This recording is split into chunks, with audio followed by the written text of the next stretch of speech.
Leo tuchukue muda kulichunguza neno la Mungu kwa pamoja chini ya kichwa tusisahau sheria ya Mungu. Leo ingawa kuna makanisa mengi ulimwenguni wamesahau sheria ya Mungu. Ndivyo ilivyo kwa watu wote. Walakini miongoni mwa watu bilioni 8 duniani pia kuna wale ambao hawajaisahau sheria ya Mungu bali wanaidhamini mioyoni mwao.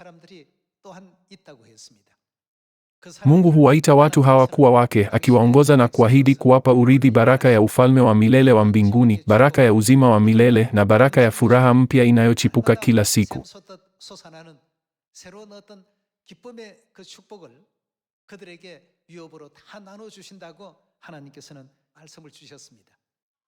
Leo kupitia Hosea sura ya 4 tuchunguze karipio la nabii Hosea dhidi ya wale waliosahau sheria ya Mungu, sheria hasa hatupaswi kuisahau kamwe.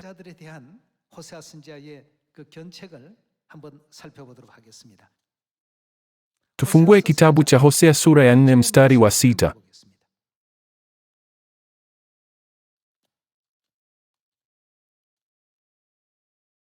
Watu wangu wanaangamizwa kwa kukosa maarifa, kwa kuwa wewe umeyakataa maarifa, mimi nami nitakukataa wewe usiwe kuhani kwangu mimi, kwa kuwa je, umefanya nini? Umeacha kuijali sheria ya Mungu wako, mimi nami sitawajali watoto wako.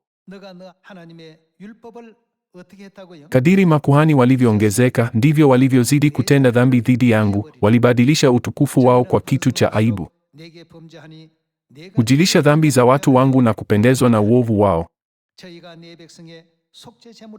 Hata itakuwa kama walivyo watu, ndivyo walivyo makuhani. Nitawaadhibu wote wawili kwa ajili ya njia zao na kuwalipa kwa matendo yao. Watakula lakini hawatashiba, watajiingiza katika ukahaba lakini hawataongezeka, kwa sababu wamemwacha Bwana. Watu wa Mungu walitii mapenzi ya Mungu na kufuata mafundisho, sheria na maagizo yake, lakini walipoisahau sheria ya Mungu, waliacha kumfuata Mungu kabisa.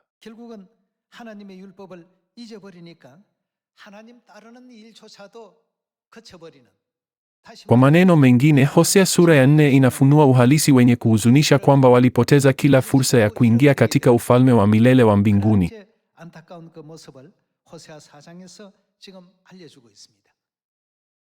Leo tunazungukwa na roho bilioni 8, lakini wengi wao wanaishi maisha yao wakiwa wamesahau sheria ya Mungu kabisa.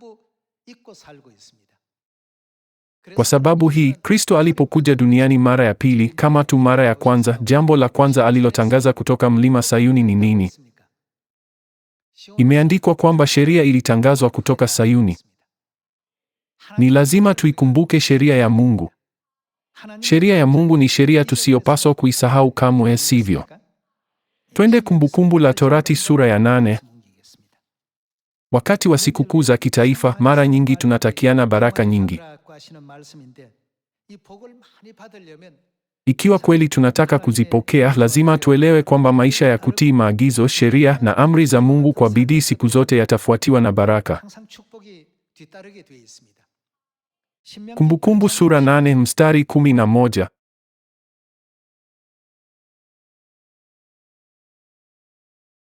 Jihadharini msimsahau Bwana Mungu wenu, mkashindwa kushika maagizo yake, sheria na amri zake ambazo ninawapa leo.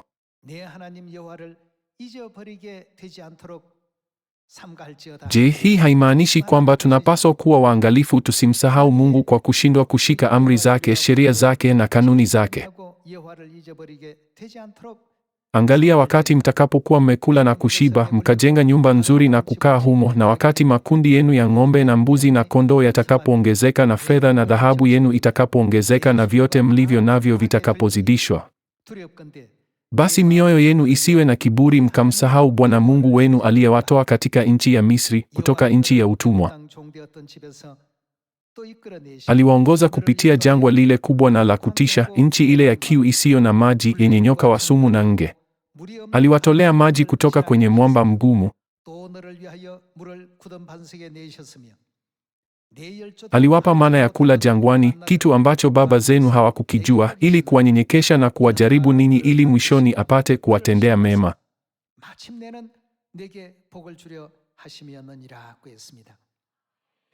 Hapa pia tunaona amri, jihadharini msiyasahau maagizo, sheria na kanuni za Mungu. Kwa hiyo ndani ya maagizo, sheria na kanuni za Mungu daima tunapata himizo, msiyasahau.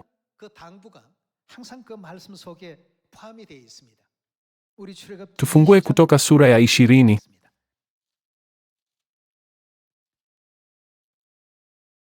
Tukiangalia Kutoka sura ya 20 mstari wa 8, tunaambiwa tufanye nini na siku ya Sabato tumeambiwa ikumbuke. Ni ipi njia nyingine ya kueleza amri hii ikumbuke? Msisahau. Ikumbuke siku ya Sabato, uitakase. Mungu anafundisha kwamba kwa malaika waliotenda dhambi mbinguni na kutupwa duniani, njia pekee ya kurudi katika ufalme wa mbinguni ni kwa kushika maagizo, sheria na kanuni za Mungu kwa usahihi. Anatamani sisi sote tuishi na kudumu ndani ya amri zake takatifu, ndani ya hiyo sheria. Kama wanadamu hatuwezi kuona wakati ujao wote. Tunaishi maisha yetu bila kupambanua kitakachotokea baada ya dakika moja au hata sekunde moja. Hiyo ndiyo asili ya uwepo wa mwanadamu. Walakini Mungu ambaye huona mwisho tangu mwanzo, alifanya agano nasi hapa duniani kufanya upatanisho kwa ajili ya dhambi zote tulizotenda mbinguni na kutuongoza kwenye ufalme wa milele wa mbinguni. Agano alilolianzisha ni nini? Ni sheria. Katika Agano la Kale ilikuwa sheria ya Mose na katika Agano Jipya ni sheria ya Kristo. Kwa maneno mengine, kwa kuanzisha sheria ya Agano Jipya kwetu, Mungu ameahidi na kutuamuru kwamba tutafurika kwa baraka zisizohesabika. Kwa kweli, mara nyingi tunatakiana baraka tele. Tunapaswa kutoa shukrani, utukufu na sifa za milele kwa Baba na Mama yetu wa mbinguni kwa kubadili njia yetu kutoka jehanamu ya milele hadi ufalme wa milele wa mbinguni na kubadili hatima yetu. Ndiyo maana katika kitabu cha Kumbukumbu imeandikwa kwamba tunapaswa kuwafundisha watoto wetu jinsi ya kumcha Mungu. Ikiwa watoto hawawezi kuelewa kweli hizi za kina, tunapaswa angalau kuanza kwa kuwafundisha ukweli kwamba lazima tuishike Sabato na Pasaka kama tulivyoagizwa na Mungu. Tufungue Kumbukumbu la Torati sura ya 6 mstari wa 24. Kumbukumbu la Torati sura ya 6 mstari wa 24. Bwana akatuagiza tutii amri hizi zote na kumcha Bwana Mungu wetu, ili tupate kustawi na kuendelea kuwa hai kama ilivyo leo.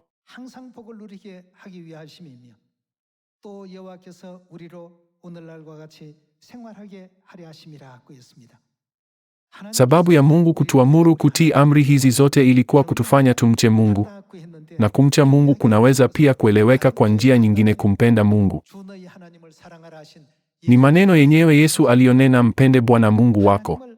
Inasemekana kwamba hili lilifanywa ili kwamba siku zote tufanikiwe kwa kumpenda Mungu. Tufungue Kumbukumbu la Torati sura ya 28.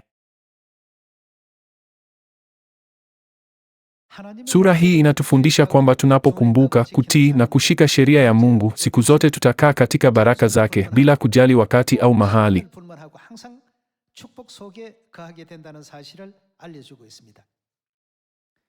Kumbukumbu la Torati sura ya 28 mstari wa 1. Kama ukimtii Bwana Mungu wako kwa bidii na kufuata amri zake zote ninazokupa leo kwa bidii, Bwana Mungu wako atakuweka juu ya mataifa yote katika dunia. Baraka hizi zote zitakuja juu yako na kukupata kama ukimtii Bwana Mungu wako. Utabarikiwa mjini na utabarikiwa mashambani. Utabarikiwa uzao wa tumbo lako na mazao ya nchi yako na wanyama wako wachanga wa kufugwa, yaani ndama wa makundi yako ya ng'ombe na wana-kondoo wa makundi yako. Kapu lako na vyombo vyako vya kukandia vitabarikiwa. Utabarikiwa uingiapo na utabarikiwa utokapo. Tukitii sheria, maagizo na amri kwa bidii, maneno hasa ya Mungu, ameahidi kwamba atatuweka juu ya mataifa yote duniani.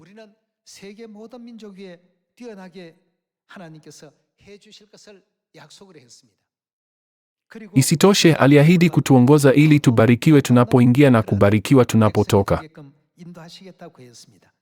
Walakini nini kitatokea tusipozitii? Imeandikwa kwamba matatizo mengi magumu bila shaka yatatokea. Kumbukumbu sura 28 mstari 15. Hata hivyo, kama hutamtii Bwana Mungu wako na kuzishika kwa bidii amri zake zote na maagizo ninayokupa leo, nini kitakuja kwako? Laana hizi zote zitakuja juu yako na kukupata.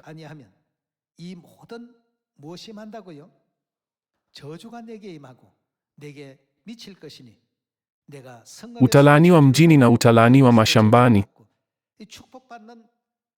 Kinyume kabisa cha baraka zilizoahidiwa bila shaka kitatokea. Tunapopitia matatizo magumu, ni lazima tutafakari jambo hili daima.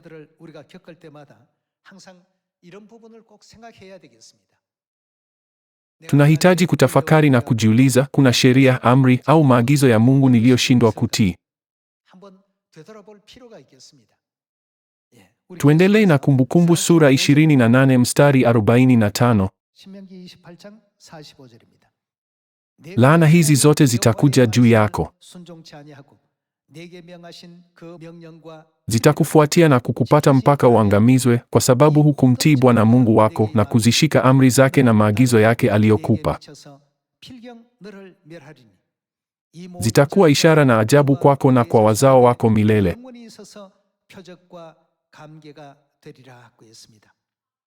Kwa maneno mengine, hili litatumika kama onyo na funzo.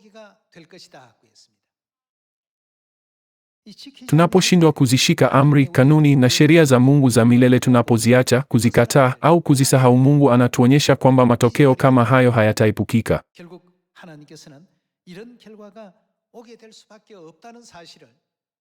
Hii pia ni kanuni ya kiroho. Mara nyingi tunatakiana baraka mwaka mzima, na Kumbukumbu sura ya 28 inatufundisha hasa jinsi ya kuzipokea. Hebu siku zote tudumu ndani ya amri, kanuni na sheria za Agano Jipya la Mungu. Hivyo lazima sote tujifunze kumcha Mungu aliyetangaza Agano Jipya na kufuata mapenzi yake matakatifu.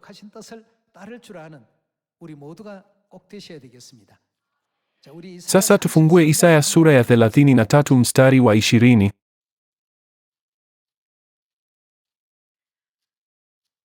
이사야 33장 20절의 말씀 보겠습니다. Mtazame Sayuni, mji wa sikukuu zetu, macho yenu yatauona Yerusalemu, mahali pa amani pa kuishi, hema ambalo halitaondolewa, nguzo zake hazitang'olewa kamwe, wala hakuna kamba yake yoyote itakayokatika. Huko Bwana atakuwa mwenye nguvu wetu. Patakuwa kama mahali pa mito mipana na vijito. Hakuna jahazi lenye makasia litakalopita huko, wala hakuna meli yenye nguvu itakayopita huko.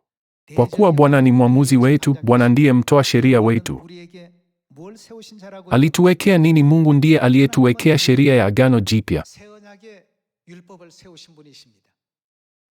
Hii si sheria iliyotungwa na mwanadamu, bali ni sheria iliyowekwa na Mungu. Bwana ndiye mtoa sheria wetu. Bwana ni mfalme wetu, yeye ndiye atakayetuokoa. Mungu alianzisha na kutangaza sheria ya Agano Jipya. Maandiko hutuambia Mungu atakayetimiza hili katika Sayuni katika siku za mwisho ni mfalme wetu wa wafalme na Bwana wa mabwana atakayetuongoza. Kwa hiyo katika enzi hii ya mwisho, Mungu ameahidi kwamba atatuokoa. Hebu sasa tuone anayewapa wokovu huu kwa kusoma Isaya sura ya 51 mstari wa 7. Tusome kutoka Isaya sura ya 51 mstari wa 7. Nisikieni ninyi mnaojua lililo sawa, ninyi watu ambao mnawana nini mioyoni mwao sheria yangu mioyoni mwenu. Leo makanisa mengi yamesahau kabisa sheria ya Mungu. Wanashika Jumapili, husherehekea Krismasi, shukrani na kadhalika. 등등을 Kwa hiari yao wamepitisha desturi ya kula mayai siku ya ufufuo na kuhubiri kuhusu sungura wa Pasaka. 또 부활절 토끼에 대한 그런 것을 또 강론하고 Kanuni na desturi zote zilizotumiwa kuabudu miungu ya kipagani zimefurika kanisani. 교회 안에 Kwa nini basi watu wengi huyashika kana kwamba ni maagizo ya Mungu mwenyewe? 모든 사람들이 Je, si kwa sababu hatimaye kuna kitu kinakosekana mioyoni mwao? Wamesahau sheria ya Mungu kabisa. 잊어버리고 Sheria ya Mungu yenyewe haipo mioyoni mwao. 그래서 Tuangalie Isaya sura ya 51 mstari wa 7. Nisikieni ninyi mnaojua lililo sawa. Ni nani wale wanaojua lililo sawa? Ninyi watu ambao mna sheria yangu, hiyo ni sheria. Mioyoni mwenu msiogope mashutumu ya wanadamu, wala msitiwe hofu na matukano yao. Kwa maana nondo atawala kama vazi, nao funza atawatafuna kama sufu. Lakini haki yangu itadumu milele, wokovu wangu mpaka lini? Alisema itadumu kwa vizazi vyote. Hatimaye watu wa Mungu lazima wawe na sheria ya Mungu. Katika enzi ya Baba ilibidi iwepo sheria inayofaa kwa enzi hiyo. Katika enzi ya Mwana pia sheria Mungu aliyoitoa kwa enzi hiyo lazima iwepo, si ndio? Ndiyo, lazima iwepo. Basi kwa wale wanaoziacha sheria hizi zote ambazo Mungu ameanzisha, hatimaye Mungu anawaitaje? Tufungue Danieli sura ya 9 ili tujue.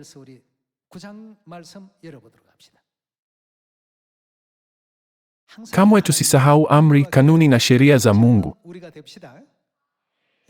Tuangalie maneno ya Danieli sura ya 9 mstari wa 5. Maneno haya yanapatikana katikati ya sala ya Danieli.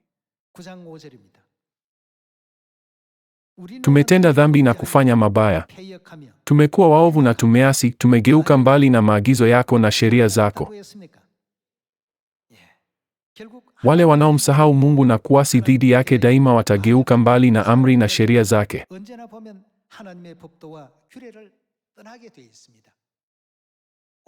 Leo watu wengi wanaotuzunguka wameacha kanuni ya siku ya Sabato na kuishika Jumapili. Kuna wale wanaoacha Pasaka ili kufuata kanuni za wanadamu kama Krismasi. Hatimaye Biblia inawafafanuaje watu wote kama hao? Inasema wametenda maovu, wamekuwa waovu. Inasema kwamba wametenda dhambi na hata kwamba wameasi. Je, watu kama hao huonyesha sifa gani?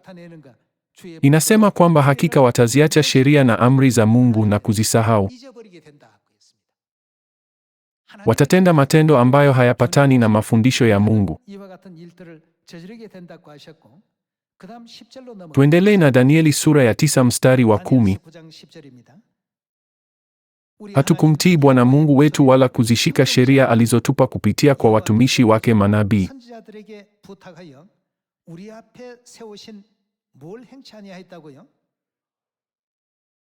Kama tulivyoona Isaya sura ya 33, inasema Mungu ametuwekea nini kwa ajili yetu? Inasema ameianzisha sheria. Mungu ndiye aliyetuwekea sheria zake zote zisizohesabika. Yeye ndiye Mungu akae Sayuni. Tusome Danieli sura ya 9 mstari wa 10. Hatukumtii Bwana Mungu wetu wala kuzishika sheria alizotupa kupitia kwa watumishi wake manabii. Tuendelee hadi mstari wa 11.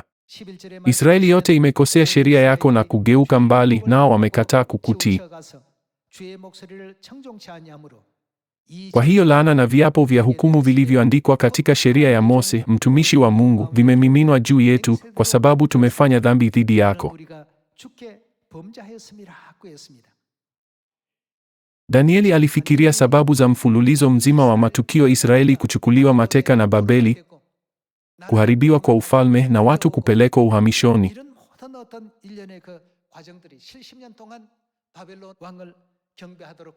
Kati ya sababu za kuhuzunisha walizolazimishwa kumtumikia mfalme wa Babeli miaka 70,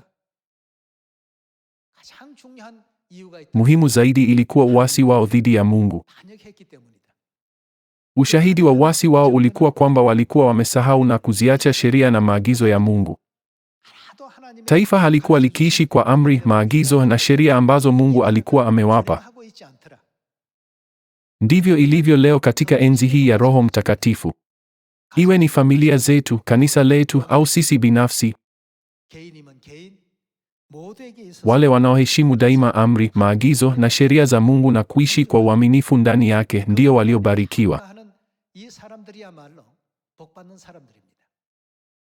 Leo waumini wetu wa Sayuni wanaungana nasi katika ibada kutoka duniani kote. Sote tumekuja hapa leo tukishikilia azimio letu, tutazishika amri, maagizo na sheria za Mungu kwa haki na uaminifu mwaka huu wote. Mungu anasema, ninyi mlio na sheria yangu mioyoni ndinyi watu wangu. Nitakuwa Mungu wenu nanyi mtakuwa watu wangu. Hivyo Mungu huwapenda watu wake hadi mwisho, akiwadhamini na kuwaheshimu. Ameahidi kutuongoza kwenye ufalme wa milele wa mbinguni. Aliamuru akisema, utabarikiwa uingiapo na utabarikiwa utokapo. Kapu lako na vyombo vyako vya kukandia vitabarikiwa. Wakati ujao ambapo kila kitu katika maisha yetu kimebarikiwa utafunuliwa mbele yetu. Mungu ametupa neno lake kwa kadiri kamili. Tusisahau kamwe sheria ambayo Mungu ametupa. Alituhimiza mara kwa mara tusizisahau kamwe, akisema, zifunge kama alama juu ya mkono wako na uzifunge juu ya paji la uso wako. Tunayo siku ya Sabato, Pasaka, siku ya ufufuo na sikukuu ya vibanda, vyote tumepewa na Mungu.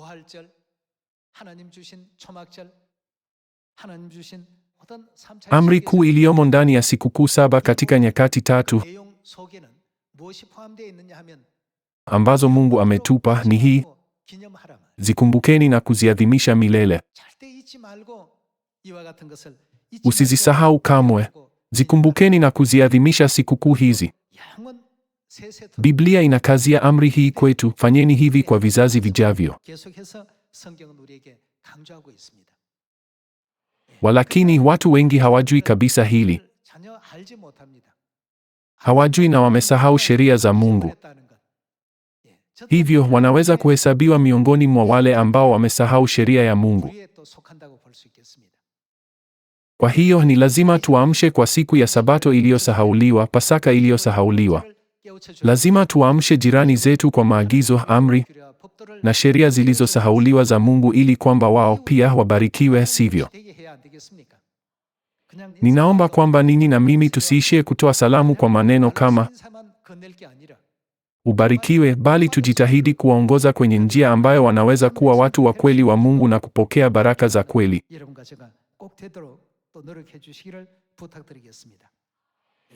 Tuendelee kwa kugeukia neno la Mungu katika Ezekieli sura ya 18 mstari wa 9.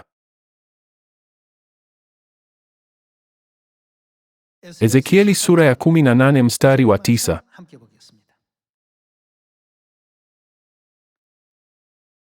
Uzifuata amri zangu na kuzishika sheria zangu kwa uaminifu.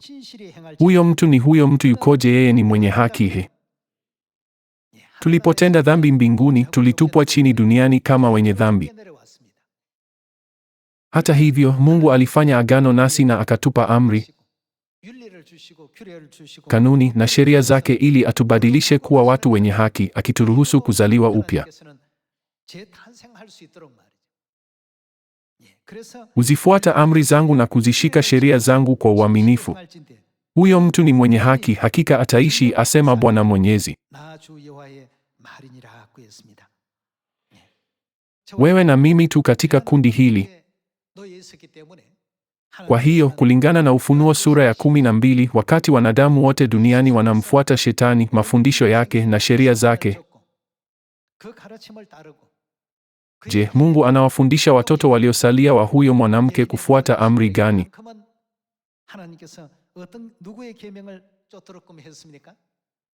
Wale wanaozitii amri za Mungu na kuushika ushuhuda wa Yesu Kristo. Watu hawa ndio wazao waliosalia wa mwanamke katika siku za mwisho. Mungu ametuweka katika nafasi ya kupokea baraka kuu, utukufu na thawabu. Hivi ndivyo amri za Mungu zilivyo za thamani na muhimu. Siku hizi watu ulimwenguni hufikiri kwa urahisi. Je, haijalishi kama sitaishika Sabato? Je, haijalishi nisipoiadhimisha Pasaka? Je, haijalishi kama ninaikosa siku ya ufufuo? Walakini nabii Danieli tayari anatuonya kupitia kitabu cha Danieli sura ya 9 kwamba mitazamo kama hiyo kwa kweli ni mwendelezo wa uasi mkubwa uliotendwa mbinguni.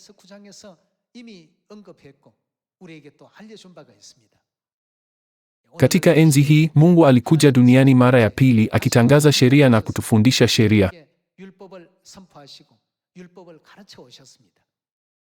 Sheria hiyo ni sheria ya Agano Jipya. Ni sheria ya Mungu. Ni sheria ya Kristo.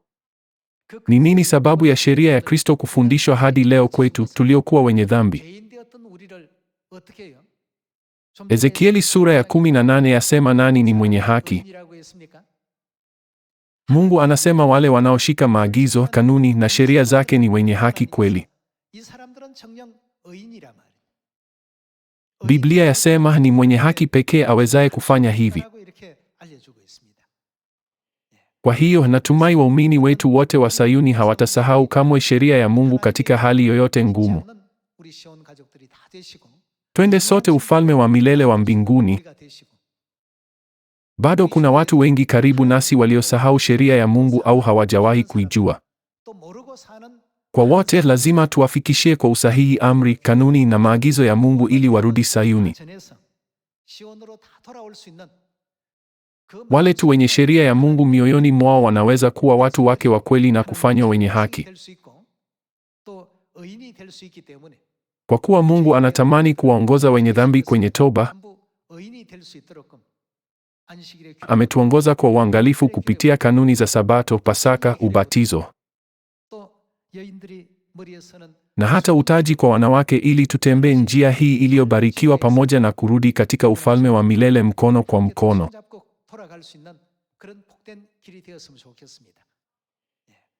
Ili jirani zetu wabarikiwe, familia zetu zibarikiwe, nyumba yetu ibarikiwe na sisi tubarikiwe, hebu tuishi siku zote chini ya sheria ya Mungu ya Agano Jipya.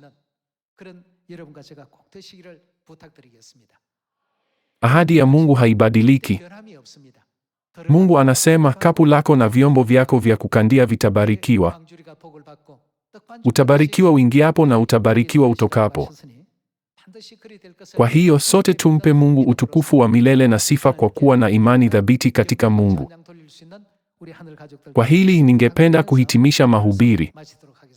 Asanteni sana.